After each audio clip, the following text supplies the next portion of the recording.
அனைவருக்கும் என்னுடைய அன்பான மாலை வணக்கம். இந்த உணர்ச்சிகரமான வேளையில சிவகிரி நகரில் நாம் அனைவரும் கூட ராமசாமி கவுண்டர் ஐயாவுடைய குடும்பத்தில் பிறந்த குழந்தைகளாக, அவருடைய உறவினர்களாக போன செவ்வாய்க்கிழமை இரவு, இது கொலை என்று சொல்வதை விட வேட்டையாடப்பட்டிருக்கின்றார்கள் என்கின்ற வார்த்தையை தாங்க பயன்படுத்தும். அந்த அளவுக்கு கொடூரமாக கையை வெட்டி, கையில் இருக்கக்கூடிய வளையலை உருவுவதற்காக கையை வெட்டி வளையல் எடுத்து, காதை வெட்டி அதில் இருக்கக்கூடிய தோட்டை எடுத்து, எங்கேயுமே பார்த்திடாத, நாம கேட்காத ஒரு கோழைத்தனமான, மூர்க்கத்தனமான, மிருகங்களை விட கொடூரமான சில மனிதர்களால் இந்த கோர சம்பவம் நடத்தப்பட்டிருக்கிறது. ராமசாமி கவுண்டர் ஐயா அவர்களும் அவருடைய துணைவியாரும் நம்முடைய தோட்டம், நம்முடைய காடு, நம்முடைய ஊர்ல எப்படி தன்னந்தனியாக கொங்கு பகுதியில விவசாயம் சார்ந்திருப்பார்களோ அது போன்ற ஒரு குடும்பம். ஒரு மகன் பக்கத்து ஊர்ல தொழில் பண்றாங்க, அதே போல ஒரு பொண்ணு கல்யாணம் பண்ணி கொடுத்திருக்கிறாங்க. கொலை செய்யப்பட்டதற்கு ஒரு இரவுக்கு முன்னாடி பேரக்குழந்தை வந்திருக்கிறான். பேரக்குழந்தை இதுக்கு முன்னாடி இரவு இருந்திருக்கிறான். அடுத்த நாள் காலையில பேரக்குழந்தை கிளம்பி ஊருக்கு போயிருக்கிறான். யோசிச்சு பாருங்க, இதற்காக நாமெல்லாம் இங்க சேர்ந்திருக்கிறோம்னாங்க. அந்த அளவுக்கு உணர்ச்சிகரமாக நம்முடைய குடும்பத்தில் இது நடந்திருக்கலாம், நாம இருந்திருக்கலாம், நம்முடைய தந்தையாக இருந்திருக்கலாம், நம்முடைய தாயாக இருந்திருக்கலாம், நம்மை பெற்றவர்களாக இருந்திருக்கலாம். அதனால்தான் அன்பு சொந்தங்களே, நாம் எல்லோரும் உணர்ந்து கொள்ள வேண்டும். இப்படிப்பட்ட ஒரு கொடூரமான ஒரு கொலையை கண்டித்து நாம் இங்கே நின்று கொண்டிருக்கின்றோம். நேரத்தை கொடுத்து சிவகிரியில் ஒரு பக்க தீரன் சின்னமலை அவர்கள் நம்ம பின்னாடி வந்து சிலையாக நின்று கொண்டிருக்கின்றார். இதே மண்ணில் பிறந்து வளர்ந்தவர். பல முறை நம்ம வந்திருக்கோம், மகிழ்ச்சிகரமான நேரத்தில் வந்திருக்கிறோம். இன்னைக்கு துக்ககரமான நேரம். இது கடைசியாக நடந்த ஒரு கடைசியான கொலை கிடையாதுங்க. இது அப்படியே பின்னாடி பாத்தீங்கன்னா நிறைய நம்ம பேசிக்கிட்டே போலாங்க ஐயா. நாமக்கல் பகுதியில ஒரு 6-7 மாதத்திற்கு முன்பு மிக மிக கொடூரமாக இதே போல பரமத்திவேலூர் பகுதியில குப்பிச்சிபாளையத்தில் இரட்டை கொலை. அங்கேயும் இதே போல இதே வயது இருக்கக்கூடிய ஒரு அப்பா அம்மா 2 பேரும் அடித்து கொலை செய்யப்பட்டார். 2023 ஈரோடு மாவட்ட சென்னிமலை எடுத்துக்கிட்டீங்கன்னா முருங்கத்தொழு ஊராட்சி ஐயா முத்துசாமி அவர்கள், அவருடைய துணைவியார் சாமியாத்தல் அவர்கள் இதே போல அவங்களும் அடித்து படுகொலை. பல்லடத்துல கள்ளக்கிணறுல சகோதரர் மோகன்ராஜ் அவர்கள் குடும்பத்துல 4 பேர் தன்னுடைய தோட்டத்துல மது சாப்பிட்றாங்கன்னு தட்டி கேட்டதற்காக 4 பேரும் கொடூரமாக வெட்டி கொலை. 2024 நவம்பர் மாசம் மிக அருகில சோமலை கவுண்டம்பாளையத்துல தெய்வ சிகாமணி ஐயா அவர்களும் அலமேல் அம்மா அவர்களும் இதே போல தோட்டத்துல அடித்து படுகொலை. சோ இந்த பகுதி சுத்தி சுத்தி பாத்தீங்கன்னா இது முதல் கொலை அல்லங்க, தொடர்ந்து நடந்து கொண்டிருக்கிறது. இந்த எல்லா விஷயத்திலும் கூட காவல்துறையை பொறுத்தவரை குற்றவாளிகளை கைது செய்து விட்டார்கள் அப்படின்னு கேள்வி கேட்டீங்கன்னா சோமலை கவுண்டம்பாளையத்துல கைது பண்ணல. பல்லடம் பகுதியில கள்ளக்கிணறுல கைது ஆயிருக்கிறாங்க. ஏன்னா அந்த கைது செய்யப்பட்டவர்கள் மது அறிந்ததற்காக தட்டி கேட்கும் போது கொலை பண்ணாங்க. சோ இது போல வீட்டுக்குள்ள புகுந்து 2 பேரை வெட்டி சாய்த்து விட்டு சென்றவர்கள் எந்த கொலையிலும் கூட கைது செய்யப்படாம இருக்கிறாங்க. அதையும் கண்டித்து நாம் நின்று கொண்டிருக்கின்றோம். நம்ம காவல்துறையின் மீது கோபம் இருக்குதுங்க. ஆனா காவல்துறை எப்பொழுதுமே விட்டுக் கொடுப்பவர்களாம் அல்ல. எப்பொழுதும் காவல்துறையை மரியாதையாத்தான் நம்ம பார்க்கிறோம், மரியாதையாத்தான் பேசுறோம். அவங்க வந்தா கூட யாரா இருந்தாலும் எந்திரிச்சு நின்னுக்கும். காவல்துறை எங்கே வேண்டுமானாலும் எந்த வீட்டுக்கு வந்து யாரை வேணாலும் பார்க்கலாம், எங்கேயும் நம்ம தடுக்கிறது கிடையாது. இந்தியாவில் எத்தனையோ மாநிலங்கள்ல காவல்துறைக்கே பாதுகாப்பு இல்லாம இருக்கிறாங்க. ஆனா நம்முடைய மாநிலத்தில் எப்பொழுதும் காவல்துறையை கம்பீரமா பார்க்கக்கூடிய மக்கள். ஆனா இன்னைக்கு எங்கேயோ ஒரு இடத்துல காவல்துறை தன்னுடைய வேலையை சரியாக செய்யவில்லை என்கின்ற கோபம் நம் எல்லோருக்கும் வர ஆரம்பித்திருக்கிறது. எல்லோருக்கும் அந்த கோபம் வர ஆரம்பிச்சிருக்கு. எங்கேயோ காவல்துறை கோட்டை விடுறாங்க. இன்னும் வேகமாக, விவேகமாக, இன்னும் ஆற்றல் மிகுந்த மனிதர்களாக காவல்துறை கையில் எடுத்திருக்கணும். செவ்வாய்க்கிழமை இரவு நடத்தப்பட்ட இந்த படுகொலை வியாழக்கிழமை கண்டுபிடிச்சு அதன் பிறகு மார்ச் வரியில எடுத்துட்டு போய் வைக்கிறாங்க. நம்முடைய சட்டமன்ற உறுப்பினர் மரியாதைக்குரிய சரஸ்வதி அம்மா அங்க போய் தர்ணா பண்ணி சண்டை போட்டு 3 மணி நேரம் உடலை வாங்க மாட்டேன் என்று சண்டை போட்ட பிறகு காவல்துறை நண்பர்கள் உத்தரவாதம் கொடுக்கிறாங்க. இதெல்லாம் தமிழகத்துல ஒரு வளர்ந்த மாநிலத்துல கொங்கு பகுதியில நாம் கொஞ்சம் கூட ஏற்றுக்கொள்ள முடியாத ஒரு சூழ்நிலை. அதனால் காவல்துறையை கண்டித்து நின்று கொண்டிருக்கின்றோம். பெண்களுக்கு எதிரான குற்றங்கள் அதிகமாயிட்டே இருக்குதுங்க ஐயா. நான் வரும் பொழுது குறிப்பெடுத்துட்டு வந்தங்க ஐயா. 2022, 23, 24 3 வருஷம் சேர்த்தி 22, 23, 24 பாலியல் வன்கொடுமைகள் 1319, பெண்களுக்கு எதிரான பாலியல் சீண்டல் குற்றங்கள் 4949, 18 வயசு கீழே இருக்கக்கூடிய பெண் குழந்தைகள் மீது நடத்தப்பட்டிருக்கக்கூடிய போக்சோ குற்றம் 16,518. 3 வருஷத்துல பாருங்க. 2022, 23, 24 18 வயசு கீழே இருக்கக்கூடிய பெண் குழந்தைகள் மீது நடத்தப்பட்டிருக்கக்கூடிய போக்சோ சட்டம், போக்சோ அப்படின்னு சொல்லி அதுக்கு ஒரு சட்டம் போடுவாங்க ஐயா. 16,518. இந்தியால எந்த மாநிலத்திலையும் 16,000 கேஸ்ல கிடையாதுங்க ஐயா.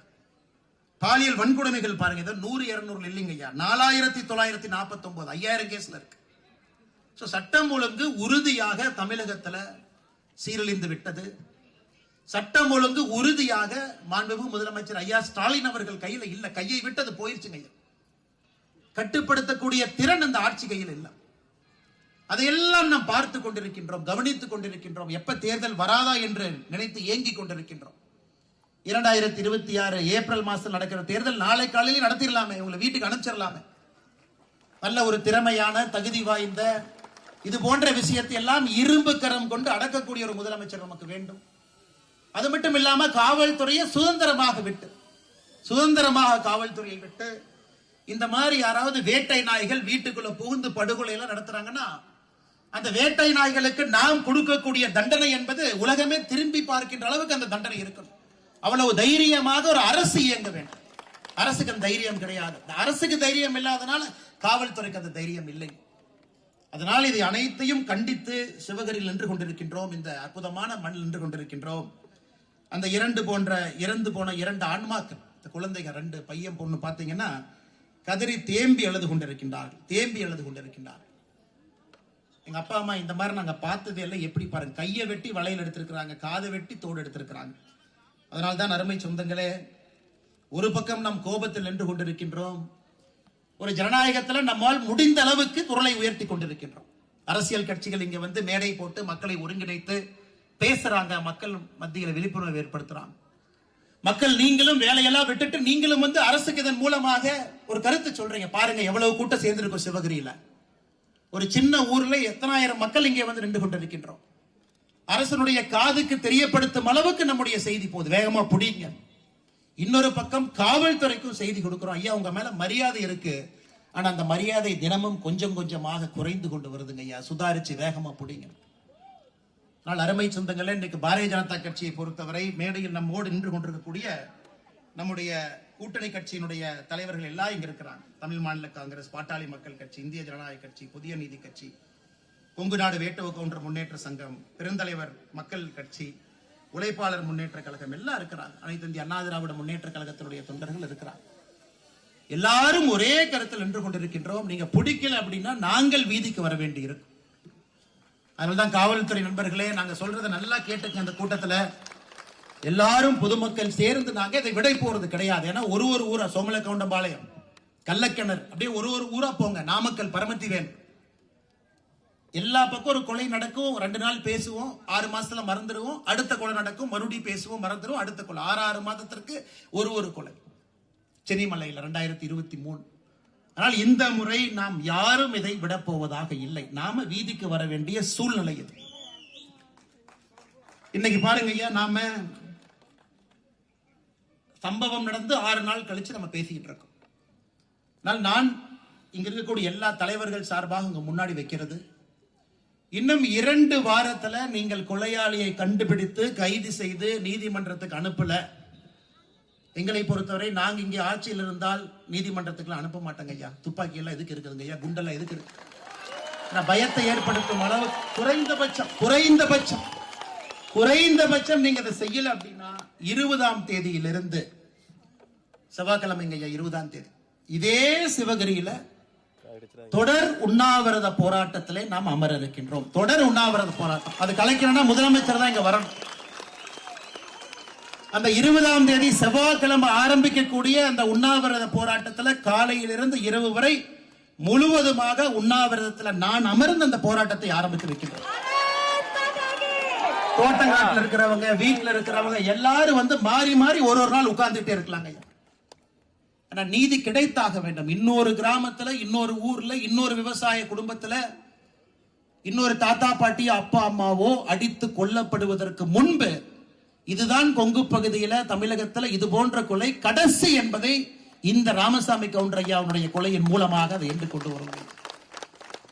ஆனால் இன்னைக்கு நாம எந்த அளவுக்கு உணர்ச்சியோடு இங்கே நின்று கொண்டிருக்கின்றோமோ, 2 வாரத்துக்குள்ள காவல்துறையினுடைய அதிகாரிகள் கொலைகாரர்களை பிடிக்கல, உள்ள வைக்கல அப்படின்னா 20ஆம் தேதி காலையில சிவகிரியில நம்முடைய தொடர் உண்ணாவிரத போராட்டத்தை நாம் ஆரம்பிப்போம் ஐயா. அதற்கும் அதே உணர்ச்சி வேகத்தோடு நீங்க வரணும். காரணம், இங்கே நாம் எந்த ஒரு குடும்பத்தையும் தரம் பிரிச்சு பார்க்க போறது இல்லைங்க ஐயா. யாராக இருந்தாலும் இது போன்ற ஒரு கொலையை நம்ம ஏத்துக்க கூடாதுங்க ஐயா. ஒரு சமுதாயத்துல இது ரொம்ப தப்பு, இது ரொம்ப தப்புங்க ஐயா. 2வது இல்ல, இன்னைக்கு வந்திருக்காங்க, மைக் எடுக்கிறாங்க, மேடை போட்டு பேசுறாங்க, திமுகவை திட்டிட்டு போறாங்க. அப்படி இல்லைங்க. எத்தனையோ கட்சி சாராத நண்பர்கள் கலந்துருக்கிறீங்க, பார்த்தாவே தெரியுதுங்க. இல்ல எந்த அரசியல் கட்சி இல்ல நான் அந்த போராட்டத்துக்கு வர நிறைய பேர் இருக்கிறீங்க. கட்சியை சார்ந்த நண்பர்கள் துண்டு போட்டிருக்கிறீங்க, கரவேட்டி கட்டி இருக்கிறீங்க, அவங்கள வந்திருக்கிறீங்க. அத்தனை எத்தனையோ நண்பர்கள் இன்னைக்கு நடுநிலையானவர்கள், ஒரு தேர்தலில் ஓட்டு மட்டும் போடுறவங்க, நல்ல கட்சி எதுன்னு பார்த்து ஓட்டு போடுறேன்னு சொல்றவங்க நூற்றுக்கணக்கான நண்பர்கள் நின்று கொண்டிருக்கின்றீர்கள். ஆனா இன்னைக்கு தமிழகத்தில் நடக்கின்ற எந்த விஷயத்தையும் நம்மால் ஏற்றுக்கொள்ள முடியாதுங்க ஐயா. முதலமைச்சர் அவர்கள் தினமும் அவருக்கு பாராட்டு விழா நடத்துறாங்க. ஸ்டாலின் ஐயா தினமும் எதுக்கு பாராட்டு விழா? தமிழகத்திலே கொலை குற்றங்கள் அதிகரித்திற்காக பாராட்டு விழாவா? இல்ல பெண்களுக்கு எதிரான குற்றங்கள் நான் உங்களுக்கு படிச்சு காட்டுங்க. 3 வருஷத்துல எவ்வளவு? 16,000 தாண்டி போக்சோ கேஸ் மட்டும், அதற்கு பாராட்டு விழாவா? பெண்களுக்கு எதிராக வன்கொடுமைகள் 5,000 தாண்டி இருக்கு, அதற்காக பாராட்டு விழாவா? இல்ல டாஸ்மார்க்கினுடைய வருமானம் 50,000 கோடியை தாண்டி நின்றுட்டு இருக்குது, அதுக்காக பாராட்டு விழாவா? இந்தியாவில் எங்கேயுமே இல்லாம ஒரே நாளில் 2 அமைச்சர்கள் பதவியில் இருந்து நீக்கப்பட்டிருக்கின்றார்கள், அதற்கு பாராட்டு விழாவா? அதற்கு பாராட்டு விழா இந்தியாவில் எங்கேயுமே இல்லைங்க. 2 அமைச்சர்கள் ஒரே நாள் பதவியிலிருந்து மாற்றப்பட்டிருக்கின்றார். இது லல்லு பிரசாத் யாதவ் அவங்க பீகார்ல முதலமைச்சராக இருந்த பொழுது கூட 2 அமைச்சர்கள் ஒரே நாள்ல மாற்றப்படவில்லை. அவ்வளவு மோசமான ஆட்சியிலும் கூட. காரணம், ஒரு அமைச்சர் ஊழல் செஞ்சு ஜெயிலுக்கு போறாரு, 1.5 வருஷம் கழிச்சு வெளியே வர்றாரு, மறுபடியும் அதே பொறுப்பை கொடுக்கறாங்க, மறுபடியும் சாராயத்தை விற்கிறாங்க, 50,000 கோடியை தொடுது உச்ச நீதிமன்றம் சொல்றாங்க. எதற்காக ஜாமீன் கொடுத்தோம்? நல்லவங்க நாங்க ஜாமீன் கொடுக்கலீங்க, 1.5 வருஷம் சிறையில் இருந்தீங்கிற ஒரே காரணத்துக்காகத்தான் ஜாமீன் கொடுத்தோம். நீங்க என்ன பண்றீங்க? மறுபடியும் அரசு அதிகாரத்தை கையில வைத்துக் கொண்டு மறுபடியும் தப்பு பண்றீங்க. இன்னும் 10 நாள்ல அமைச்சரவையிலிருந்து நீக்கவில்லை என்றால் கொடுத்த ஜாமீன் நாங்க ரத்து பண்ண போறோம், கைதாகுவீங்க. கைதுக்கு பயந்து கொண்டு, ஐயோ மறுபடியும் பிடிச்சு 1 வருஷம் உள்ள போட்டுருவாங்க, கைதுக்கு பயந்து கொண்டு அமைச்சர் செந்தில் பாலாஜி அவர்களை அமைச்சரவையிலிருந்து நீக்கிறாங்க. பொன்முடி அவர்கள் கொஞ்ச நஞ்ச பேச்சா பேசினாங்க. நீங்க எல்லாம் பணம் வாங்கிட்டு தானே காசு ஓட்டு போட்டீங்க, ஓசியில தானே பஸ்ல போறீங்க. வைணவம், சமயம், நம்ம இயக்குகின்ற கடவுள்களை தவறாக பேசுவது, மிக மிக வன்மையாக கொச்சையாக பேசுவது, வரம்பையெல்லாம் தாண்டி போயாச்சு. அதன் பிறகு பதவியிலிருந்து நீக்கி இருக்கிறாங்க. போன வாரம் சென்னை உயர்நீதிமன்றம் இன்னைக்கு இருக்கக்கூடிய 3 அமைச்சர்கள், எம்ஆர்கே பன்னீர்செல்வம் அவர்கள், துரைமுருகன் அவர்கள், 3 அமைச்சர்கள் மேல இருக்கக்கூடிய சொத்து குவிப்பு புகார கீழ இருந்த நீதிமன்றம் ரத்து பண்ணிட்டாங்க. இவங்க அதை செல்லாது, மறுபடியும் நாங்க என்கொயரி பண்றோம், மறுபடியும் இதற்கு உயர் நீதிமன்றத்தில் கேஸ் நடத்துவோம். 3 அமைச்சர்கள் மீது ரத்து செய்யப்பட்ட சொத்து குவிப்பு வழக்கு மறுபடியும் ஆரம்பிச்சிருக்கிறாங்க. 13 அமைச்சர்கள் மீது இன்னைக்கு திமுக அமைச்சர்கள் மீது சொத்து குவிப்பு புகார் நடந்து கொண்டிருக்கிறது.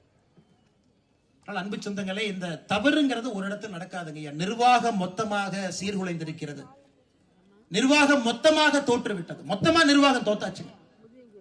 அங்க ஒண்ணுமே கிடையாதுங்க ஐயா, ஒண்ணுமே இல்ல, ஒண்ணுமே இல்ல. பாராட்டு விழா இவர்களாகவே இவர்கள் நடத்தி கொண்டிருக்கின்றார். இன்னைக்கு நாம் எல்லோரும் ஒன்றாக இணைந்திருக்கின்றோம். காரணம், இந்த ஆட்சியை வீட்டுக்கு அனுப்பணும்.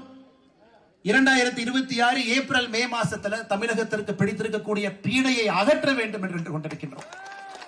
இதை விட மோசமான ஆட்சி தமிழகத்தினுடைய வரலாற்றுல பார்த்ததே இல்லை. இதுல முதலமைச்சர் சொல்றாரு, அடுத்து அவங்க ஆட்சிக்கு வந்தா 2.0 பார்ப்போமா. 2.0 அது இந்தியன் 2.0 பார்த்த மாதிரி தான் அவங்க கடைசியா. அந்த தாத்தா வேற, இந்த தாத்தா வேற.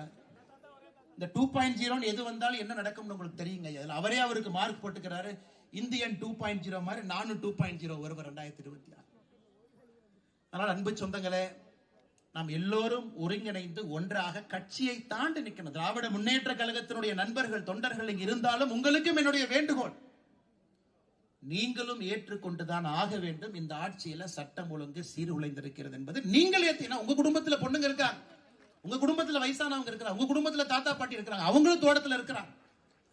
அதனால் இது நம்ம அரசியல் கட்சியாக ஒப்புக்கு சப்பானியாக இல்ல நம்ம திட்டுவோம், திமுக காரங்களா திட்டாம போலாம், அப்படி இல்லைங்க. எல்லோரும் சேர்ந்து இறங்க வேண்டிய நேரம். 20ஆம் தேதி செவ்வாய்க்கிழமை நம்ம எல்லோரும் களத்துக்கு வருவதற்கு நீங்க தயாரா இருக்கணுங்க ஐயா. நான் தயார் ஆயிட்டேன், நம்முடைய தலைவர்கள் தயாராயிட்டாங்க, நம்முடைய சகோதரிகள் தயாராயிட்டீங்க. எல்லோரும் களத்துக்கு வருவோம். தொடர் உண்ணாவிரத போராட்டத்தை சிவகிரி மண்ணிலிருந்து எடுப்போம். அந்த உண்ணாவிரதத்தை நம்ம கலைக்கிறோம்னா முதலமைச்சர் மட்டும்தாங்க ஐயா வந்து கலைக்க முடியும், யாரும் வந்து கலைக்க முடியாது. அந்த அளவுக்கு அது உண்ணாவிரத போராட்டமாக இருக்கும். அதற்கு முன்பாக இந்த 2 வாரத்துல நீங்கள் குற்றவாளிகளை பிடிங்க, என்னமோ பண்ணுங்க, ஆனா எங்களுக்கு ஒரு மன நிம்மதியை கொடுங்க என்பதற்காகத்தான் உடனடியாக சிவகிரியில இந்த கண்டன ஆர்ப்பாட்டத்தை ஏற்பாடு செய்து நம்ம எல்லோரும் இங்கே கலந்து கொண்டிருக்கின்றோம். அது மட்டும் இல்ல அருமை சொந்தங்களை, இன்னொரு விஷயம் இருக்கு. ஏன்னா நம்ம கிராமத்து பகுதியில் இருக்கிறோம், சொந்தங்கள் எல்லாம் இருக்கிறேன். ஏன்னா கிராமத்து பகுதியில தான் அறிவார்ந்தவர்கள் அதிகமா இருக்கிறாங்க. தேசப்பற்றாளர்கள், குறிப்பா மொடக்குறிச்சி ஈரோடுல தேசப்பற்றாளர்கள் அதிகமாக இருக்கக்கூடிய பகுதி. ஏப்ரல் 22ஆம் தேதி பெகல்காமில் நடந்தது நம்ம யாரும் ஏத்துக்கவே மாட்டோங்க ஐயா, யாரும் ஏத்துக்க முடியாது. ஏப்ரல் 22 பெகல்காம், காஷ்மீர்ல இருந்து 80 கிலோமீட்டர் தூரத்தில் ஒரு பள்ளத்தாக்குங்க ஐயா. 26 பேர் கொன்று குவிக்கப்பட்டிருக்கின்றார்கள். 26 பேர், 25 பேர் இந்தியர்கள், ஒரு நேபாளி, 26 பேர். அவங்க எல்லாரும் யாருங்க ஐயா? கர்நாடகா ஹூப்ளி, ஷிமோகா, நம்ம ஆந்திர பிரதேஷ் நெல்லூர்காரரு, இவங்க எல்லாம் டூர் போறாங்க, எல்லாம் அந்த கோடை கால விடுமுறைக்காக.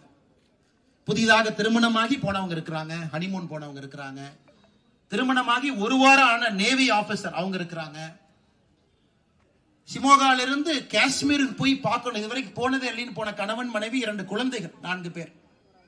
அவங்க 26 பேர்த்தையும் கொடூரமாக தீவிரவாதிகள் மதத்தினுடைய பெயர்ல, நீ எந்த மதம், நீ இஸ்லாம் மதமாக இருந்தா குர்ஆன்ல இருந்து 2 வார்த்தையை படி, உனக்கு தெரியாதா, அப்ப நீ ஹிந்து மதம், இங்க வந்து நெல்லு. அவங்கள முட்டைங்கால் போட வச்சு இந்த ISIS தீவிரவாதிகள் எப்படி எக்ஸிகியூஷன் ஸ்டைல் முட்டிங்கால் போட வச்சு மண்டையில பின் மண்டையில சுடுவாங்களோ அது போன்று கொன்று குவிக்கப்பட்டிருக்கின்றார். அதையும் நாம் கண்டித்து நின்று கொண்டிருக்கின்றோம். காரணம் இதை நாம் ஏற்றுக்கொள்ள மாட்டோம். எல்லா இஸ்லாமியர்களும் தீவிரவாதிகள் இல்லைங்க ஐயா.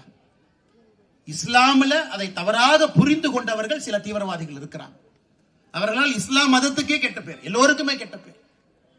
26 பேர் அப்பாவிகளை கொண்டிருக்கின்றார்கள். அதையும் ஒரு நாடாக நாம் ஒன்றாக இணைந்து நின்று கொண்டிருக்கின்றோம்.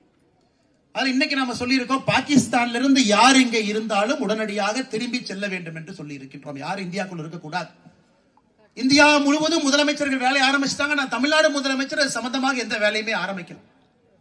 இந்திய அரசு உள்துறை அமைச்சர்கள் என்ன சொல்லி இருக்கிறாங்க, அமித்ஷா அவர்கள், பாகிஸ்தான்ல இருந்து யாராவது விசாவோடு இந்தியாவுக்குள்ள எங்கேயா சுத்திக்கிட்டு இருந்தா உடனே கிளம்பி போயிருங்க, அட்டாரி பார்டர்ல கிளம்பி போயிருங்க, வாகா பார்டர்ல வராது. அதற்கு பேச்சு மூச்சு இல்லாம நம்முடைய முதலமைச்சர் இருக்கிறாங்க. அப்ப என்ன, நீங்க தீவிரவாதத்தை ஆதரிக்கிறீங்களா? எல்லா காங்கிரஸ் கட்சியை சார்ந்த முதலமைச்சர்கள் எதிர்த்து பேசும் பொழுது தமிழகத்தினுடைய முதலமைச்சருடைய பரிதாபமான நிலை, ஐயோ எதிர்த்து பேசினா ஓட்டு வங்கி கலைஞ்சு போயிருமோ, எதிர்த்து பேசாம இருப்போம், அதையும் பார்க்கின்றோம், அதையும் நாம் கண்டிக்கின்றோம். அது மட்டும் இல்லை அருமை சொந்தங்களே, நாம் எல்லோருக்கும் கோபத்தில் இருக்கும். அரசு திரும்ப ஏதாவது செய்ய வேண்டும் என்கின்ற கோபத்தில் இருக்கும். இதற்கு முன்பு புல்வாமாக இருக்கட்டும், பாலாகோட்டாக இருக்கட்டும், 2 முறை நடந்த பொழுதும் ஒரு கடுமையான பதிலடியை நம்முடைய இந்திய திருநாடு திரும்ப நம்ம கொடுத்திருக்கோம். ஆனால் இந்த முறை பிரதமர் அவர்களிலிருந்து எல்லோரும் மிக தெளிவாக இருக்கின்றார்கள். பாகிஸ்தானுக்கு நாம கொடுக்கக்கூடிய பதிலடி என்பது அடுத்து எப்பொழுதும் சரித்திரத்தில் இது போன்ற நிகழ்வை நடத்துவதற்கு அவர்களுக்கு தைரியம் இருக்கக்கூடாது என்பதிலே தெளிவாக இருக்கின்றார். புல்வாமாக்கு பதிலடி கொடுத்தோம், திரும்ப செஞ்சிருக்கிறாங்க. பாலாகோட்டுக்கு பதிலடி கொடுத்தோம், திரும்ப செஞ்சிருக்கிறாங்க. உலக நாடுகள் எல்லாத்தையும் ஒருங்கிணைந்து பாகிஸ்தான் அப்புறப்படுத்துவதற்கான வேலையில் இறங்கி இருக்கிறாங்க. IMF இருந்து வரக்கூடிய நிதி உதவியை நிறுத்த ஆரம்பிக்கிறாங்க, $7 பில்லியன். இந்தியாவிலிருந்து பாகிஸ்தானுக்கு 3 நதிகளுடைய தண்ணி போதுங்க, இண்டஸ் வாட்டர், அதை நிறுத்துறாங்க. எல்லா விதமான பிரச்சனையும் கொடுத்து எந்த விதமான ஒரு தீவிரவாதியும் பாகிஸ்தான்ல இருந்து தைரியமாக இங்கே வரக்கூடாது. பாப்பீங்க, பிரதமர் அவர்களும் தினமும் பாக்குறாங்க. நேற்று நம்முடைய முப்படை தளபதிகளை கூப்பிட்டு மீட்டிங் போட்டிருக்கிறாங்க. குறிப்பாக விமானப்படையினுடைய தளபதியை கூப்பிட்டு நேற்று பேசியிருக்கிறாங்க. அதனால் நிச்சயமாக நம்முடைய பிரதமரை பொறுத்தவரை உறுதியான நிலைப்பாட்டோடு அவர் இருக்கின்றார். உறுதியான ஒரு முடிவு எடுக்கத்தான் போறார்கள். ஆனா நாம ஒரு பொதுமக்களாக நமக்கு இந்த எண்ணம் இருக்க வேண்டும். நாட்டினுடைய இறையாண்மையின் மீது ஒரு எண்ணம் இருக்க வேண்டும். முதலமைச்சரை பொறுத்தவரை நாடு முக்கியம் என்று நிற்க வேண்டுமோ தவிர ஓட்டு வங்கி முக்கியம் என்று நிற்கக்கூடாது. அதையும் கண்டித்து சிவகிரியில இந்த ஆர்ப்பாட்டம் நடந்து கொண்டிருக்கிறது. அருமை சொந்தங்களே, எல்லோரும் நேரம் கொடுத்து இங்க வந்திருக்கிறீங்க. அதுக்காக முதல்ல நம்முடைய அண்ணன் ஏபி முருகானந்தம் அவர்கள் சொன்னது போல உங்களுக்கு நன்றிகளை தெரிவிச்சுக்கிறேங்க ஐயா. நேரத்தை ஒதுக்கி வந்திருக்கிறேன். 20ஆம் தேதியும் அதற்கு வாய்ப்பு இருக்கக்கூடாது. ஒருவேளை வாய்ப்பு இருக்குன்னா, காவல்துறை சரியாக செயல்படவில்லை என்றால் 20ஆம் தேதியும் நீங்கள் வர வேண்டும் என்று இப்பொழுதே உங்களுக்கு நான் ஒரு அழைப்பை, ஒரு வேண்டுகோளை இந்த நேரத்தில் நான் உங்களுக்கு உத்தரவு. எந்த வேலையாக இருந்தாலும் ஒத்தி வச்சுட்டு எல்லாம் வந்துருங்க. 20ஆம் அன்னைக்கு நாம செய்ய போறது முதலமைச்சர் யோசிக்கணும். ஐயா, நான் ஒரு முறை இல்ல தொடர்ந்து சொல்லிட்டு இருக்கிறேங்க ஐயா. சேமலக்காண்டபாளையத்தில் ஆனோடனே முதலமைச்சருக்கு தனிப்பட்ட முறையில கடிதம் எழுதணும். ஐயா, சிபிஐக்கு கொடுங்க. இதுல ஈகோ இஷ்யூவே இல்ல. சிபிஐ மத்திய அரசு, தமிழ்நாடு காவல்துறை மாநில அரசு கையில் இருக்கு, எதுக்கு சிபிஐ கொடுக்கணும்? நான் கேட்டது, ஐயா சிபிஐக்கு தயவு செஞ்சு கொடுங்க. இதுல ஈகோ பார்க்காதீங்க. ஏன்னா ஒரு காவல்துறை என்பது கை கட்டி போட்டிருக்கிறோம், பந்தோபஸ்து பண்ணணும். நீங்க வந்தீங்கன்னாவே ரோட்ல 2000 பேர்த்த நிக்க வைக்கணும். அவங்களுக்கு இதெல்லாம் பிடிக்கிறதுக்கு நேரம் இல்ல. ஒரு போலீஸ் ஸ்டேஷன்ல 10,000 வேலை செய்யறாங்க. அதுல குற்றம் தடுப்பது ஒன்று, குற்றம் நடந்த பின்பு குற்றவாளியை பிடிப்பது ஒன்று. முழு வேலை கிடையாதுங்க ஐயா. ஆனா சிபிஐ பாத்தீங்கன்னா முழுமையான வேலை குற்றவாளியை பிடிப்பது. அந்த கடிதத்திற்கு எந்த விதமான பதில் கிடையாது.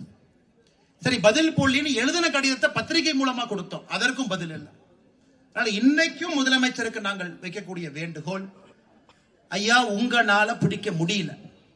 நீங்க பிடிக்க முடியாதனால ஒரு 6 மாதத்திற்கு ஒரு முறை கொங்கு பகுதியில புதிய ஒரு இடத்துல ஒரு படுகொலை நடக்க ஆரம்பிக்குது. இப்பவும் தப்பில்ல. ஈகோ பார்க்காம இந்த 4 கேஸையும் மொத்தமா சிபிஐ கையில கொடுத்துருது. 4 கேஸையும் கொடுங்க. நாங்கள் பொறுப்பேற்றுக் கொள்கின்றோம், தைரியமா சொல்றோம்.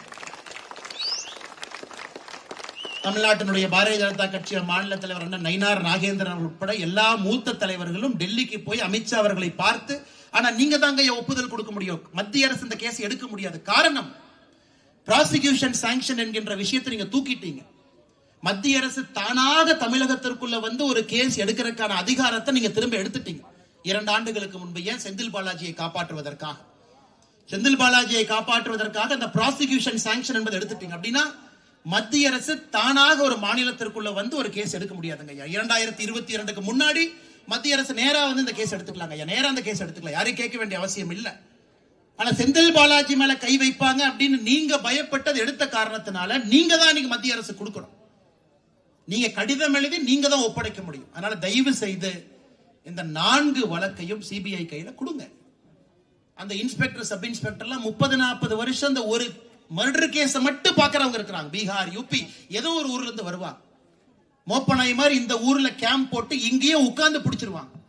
டெக்னிக்கல் சர்வைலன்ஸ், எல்லா விதமான கருவிகள் வச்சிருக்கிறாங்க, உலகத்தரம் வாய்ந்த கருவிகள். அதனால தயவு செய்து முதலமைச்சருக்கு இந்த நிகழ்வு மூலமாக எங்களுடைய வேண்டுகோளும் கூட, தமிழக பாரதிய ஜனதா கட்சி, நம்முடைய கூட்டணி கட்சியினுடைய தலைவர் எல்லாம் இங்க இருக்கிறாங்க, சிபிஐ வசம் இந்த வழக்கை ஒப்படையுங்கள் என்கின்ற வேண்டுகோளையும் மாண்புமிகு முதலமைச்சர் ஐயா மு க ஸ்டாலின் அவர்களுக்கு வைக்கிறோம். 2 வாரத்தில் நீங்க பிடிக்கவில்லை என்றால் இங்கிருந்து தொடர் உண்ணாவிரத போராட்டத்தை எடுக்கின்றோம் என்கின்ற எச்சரிக்கையும் உங்களுக்கு கொடுக்கிறோம். காவல்துறை நண்பர்கள் என்ன பண்றாங்க, இன்னைக்கு ஒரு கிராமத்துக்கு வந்து விவசாய தோட்டத்துல வந்து எல்லாத்தையும் பார்த்து சிசிடிவி போடுங்கிறாங்க. எங்க ஒரு விவசாயினுடைய வேலை சிசிடிவி போடுறது அவங்க வேலையா? 5000 ரூபாய்க்கு சிசிடிவி வாங்கி அதற்கு ஒரு சர்வர் வச்சு, இப்ப உங்க வேலை என்னங்க ஐயா? வரிப்பணம் இவ்வளவு கொடுத்து, காவல்துறை நண்பர்களுக்கு இவ்வளவு சம்பளம் கொடுத்து, அதுவும் இந்த துறையினுடைய தலைவராக இருப்பவர் முதலமைச்சர். இது கொடுமை பாருங்க. கர்நாடகா போனீங்கன்னா உள்துறை அமைச்சர் வேற, எல்லா மாநிலத்திலுமே உள்துறை அமைச்சர் இன்னொருத்தர் இருப்பாங்க. ஆனா இங்கே உள்துறை அமைச்சரும் முதலமைச்சர் தான், காவல்துறையினுடைய தலைவரும் நீங்க தான். ஆனா இன்னைக்கு உங்களுடைய கையாலாகத்தனத்தை மறைப்பதற்காக ஒரு கிராமத்துல தோட்டத்து குடிசை வீட்டுக்கும் போய் சிசிடிவி போடு. குடிசை வீட்டுல இருக்கிறவங்க எப்படி சிசிடிவி போடுவாங்க? தோட்டத்துல விவசாயிகளை சிசிடிவி போட்டு என்ன தெரியுங்க உங்களுக்கு? என்ன மெயின்டைன் பண்ணுவாங்க அவங்க? 5000 ரூபாய் 10,000 ரூபாய் செலவு பண்ணி யாரோ போடுறாங்கன்னு வச்சுட்டா கூட என்ன மெயின்டைன் பண்ணுவாங்க? என்ன தெரியும் அவங்களுக்கு? சர்வர் உள்ள வைக்கிறது, ஒளிச்சு வைக்கிறது. அதனால உங்களுடைய கையாளத்தனத்தை மறைப்பதற்காக சிசிடிவி போடுங்க. நாம தப்பு பண்ண மாதிரி.